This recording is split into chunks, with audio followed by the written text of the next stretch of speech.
Hello, my name is Arnold and welcome to today's devotional. I will be doing a devotional on 1 Corinthians chapter 10 from verse 14 all the way until the end.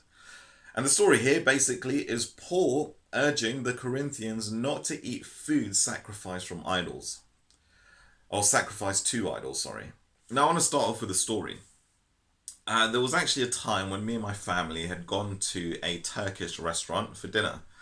And the waiter came over to us, and I said to him, Salam alaikum, which means peace be upon you in Arabic. And the person responded, Walaikum salam, which is the response once you say that. And then the first thing he said is, Oh, are you Muslim? And I said, Oh, no, no, no, I'm not Muslim. I just know how to do the greeting. What I should have done is actually in Turkey to say hello, to give a formal greeting, you say marhaba. And that is just a formal way of saying hello. Now, the Arabic way of salam alaikum is translated as peace be upon you. But because of the fact that Muslims tend to use that more often, I think unless I'm speaking to somebody who's Arab, I probably am more likely to say the specific words that are said in their language.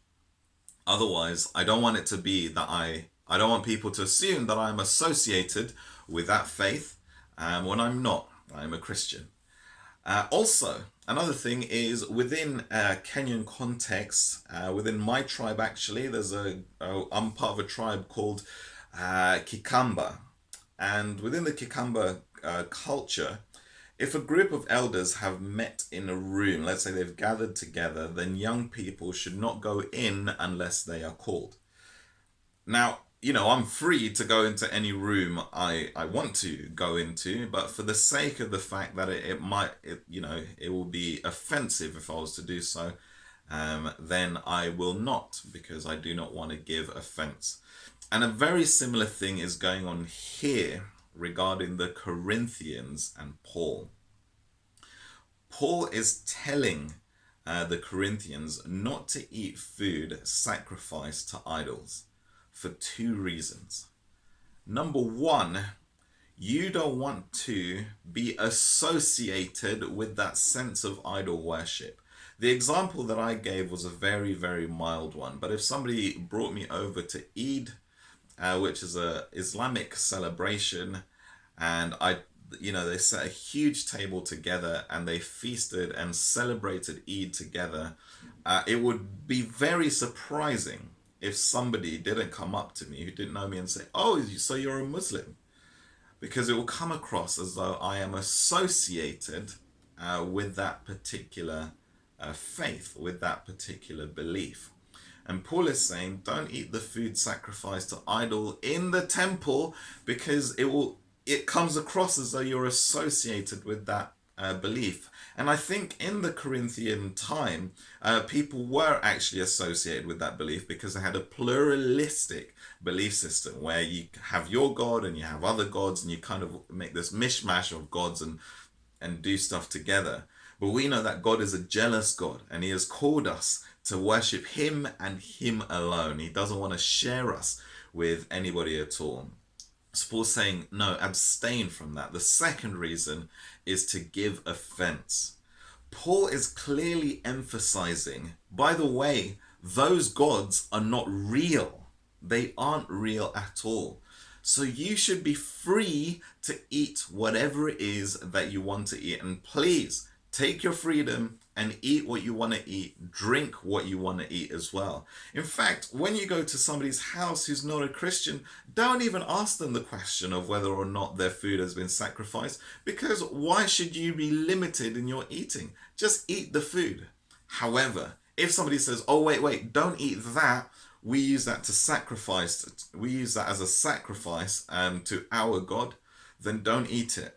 Not for your sake, but for the sake of the person who might take offense by the fact that you're eating a food that is sacrificed. Now, we are barely or rarely put into situations where we have to question whether or not food has been sacrificed to certain idols. And in the culture that we have, people tend not to overtly express that fact if it has been. So we just really enjoy our liberty of eating and drinking.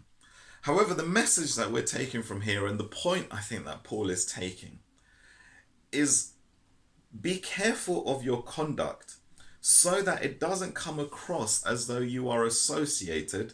Firstly, it doesn't come across as though you're associated with any particular belief apart from worship of Jesus. Secondly, so that you don't actually associate with any other belief that is contrary to the belief system of Christianity. And secondly, we should really take care of our conduct so that we do not offend others. We're not called to bring offense to anybody, but we're actually called to please everyone so that we can all live peaceably among one another. So the two things that we've got to take is, or three things, I guess. Firstly, be free.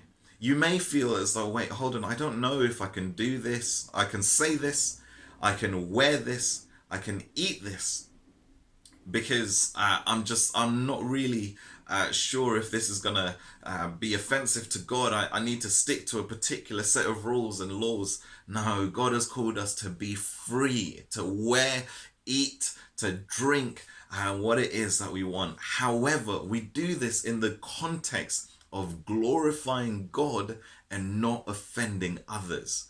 Maybe your clothing might cause you to associate or be considered to associate with something. Think about whether or not you should wear that, or maybe your clothing might offend somebody. Think about whether it's the case to even wear that in that context. I'm not saying, and the Bible is not saying don't wear it at all. But maybe in certain contexts, that's the case. Maybe what you're eating as well. Think about when to eat or when to drink the certain things that you're drinking. It's not saying don't drink at all.